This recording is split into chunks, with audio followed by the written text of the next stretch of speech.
Andrew has requested me on Patreon to review the Netflix animated movie Thelma the Unicorn, directed by Lin Wang and Jared Hess.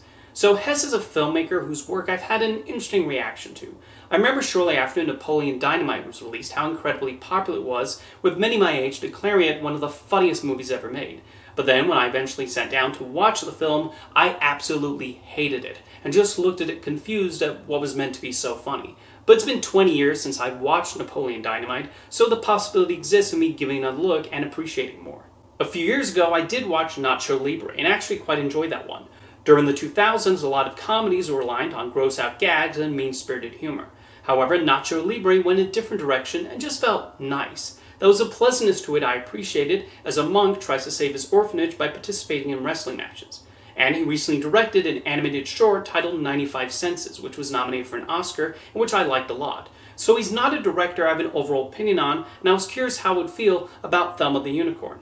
However, I found myself underwhelmed by the movie. My main problem is I found it to be a little too hyperactive, with a sugar rush pacing as it's constantly on the move. At only a few points does the film slow down and allow the audience to take a breather. The main character's arc of suddenly being thrust into stardom has potential, but I felt Thelma did not develop into a particularly interesting character. I personally found the most intriguing character to be Vic, a music agent who becomes Thelma's manager. He's set up to be a major antagonist, but there are a few more layers to him. One part that I thought was a solid departure from formula is when Thelma reveals she's just a regular pony, not a unicorn. In another movie, he might have a big reaction. However, here he barely reacts to this revelation, as he's been around the block a few times and is aware of the public personas that singers create for themselves. There's also a scene where they're discussing potential songs for her, and all the music starts to sing, and he reveals they can just write a song using AI. I don't know when that scene was written, but it's definitely a relevant one, with AI becoming a serious threat in creative fields, with those higher up the ladder thinking it can be used to make things instead of people. The movie does not provide much commentary on this beyond this part, but it's hard not to think of what's happening in the entertainment industry right now, and why the actors and writers went on strike last year. AI is also going to be a major talking point during the Animation Guild's negotiations with studios this summer. Another aspect about Vic that stood out was Jermaine Clement doing what sounds like a Tim Curry impression, and had this movie been made in the 90s, there's a good chance Curry would have voiced the character. His design is also a creative one, although everyone has imaginative designs, which is not surprising, seeing as Craig Kelman, one of my favorite character designers in animation right now, worked on this movie.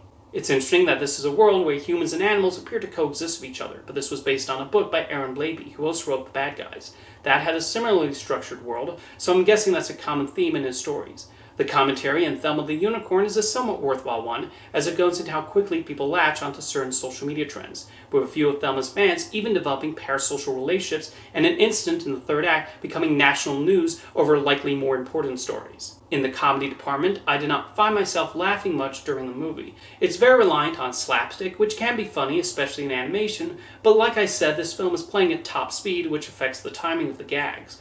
The movie is logically a musical, but the songs were not ones that particularly stood out to me, and even though I've given them a few more listens since watching the movie, none of them are going to stay in my head. That sort of sums up my overall opinion towards Thelma the Unicorn, as I did not develop any reaction at all to it, and it's likely I'll barely think about it again unless reminded of its existence. But I'm sure there's someone out there who this film spoke to and whose themes resonate with them.